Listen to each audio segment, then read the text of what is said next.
I met Catherine in the Intermezzo Cafe at the University of Kentucky. She said she sits here every morning before her classes, catching up on daily readings and grabbing her much-needed espresso. Her story is one of bravery, truth, and discovery. In the noisy cafe, she began to tell me her story. I was actually from quite a small village that was about 10 miles out of Manchester, so I had the best of both worlds, really. The United Kingdom, population nearly 61 million. The UK thrives for equality.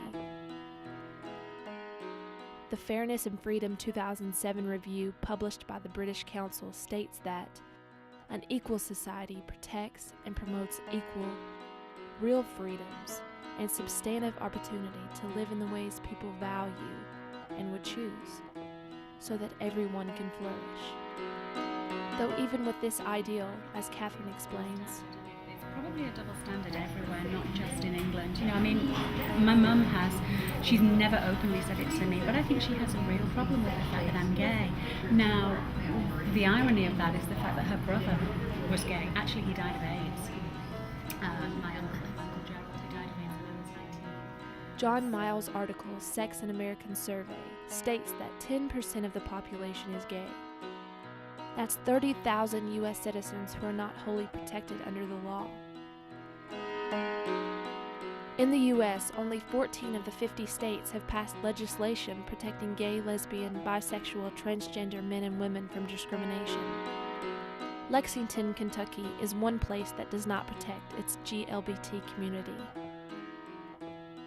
However, no matter the legal status, stereotypes, prejudice, and discrimination exist everywhere.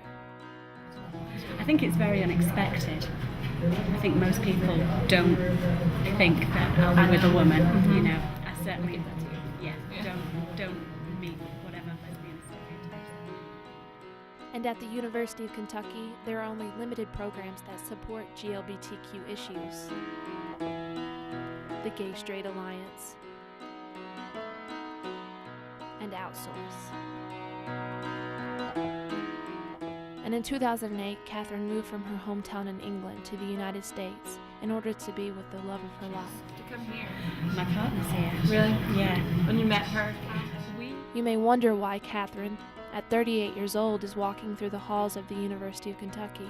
But attending a university was her only choice. Privileges that a heterosexual couple would have. If I was with a man and we said we were engaged, that would be enough to get me a fiancé visa, ultimately to get me a visa as a spouse or citizenship.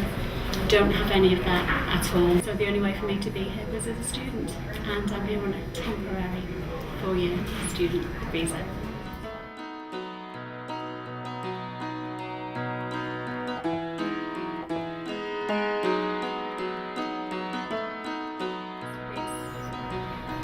It doesn't bear thinking about. I got a visa until the end of December 2012, and obviously will be applying to grad schools as soon as I can. I'm planning on being a student for as long as I can, and hoping that in the interim something will change that will allow me to stay here legally and without having to be an eternal student.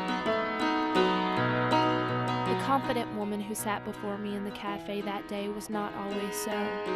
Catherine struggled for nearly 30 years before discovering her true identity.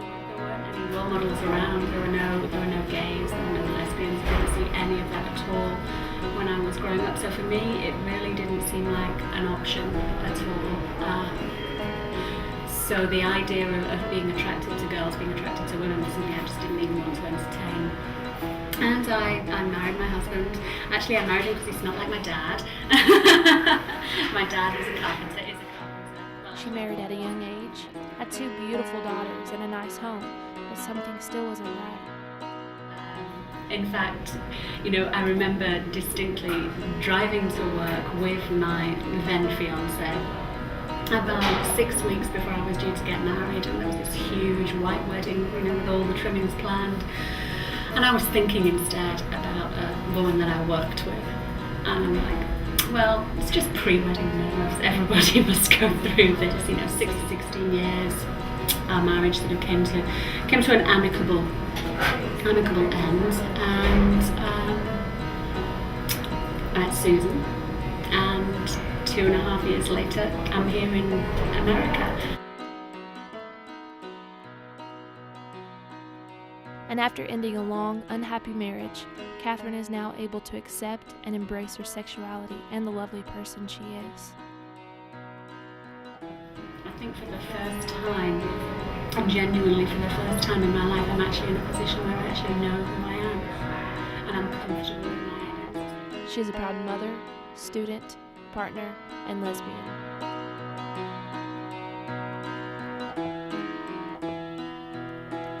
I sat in the window of my room, watched you go away. It was all I could do, it was all I could do.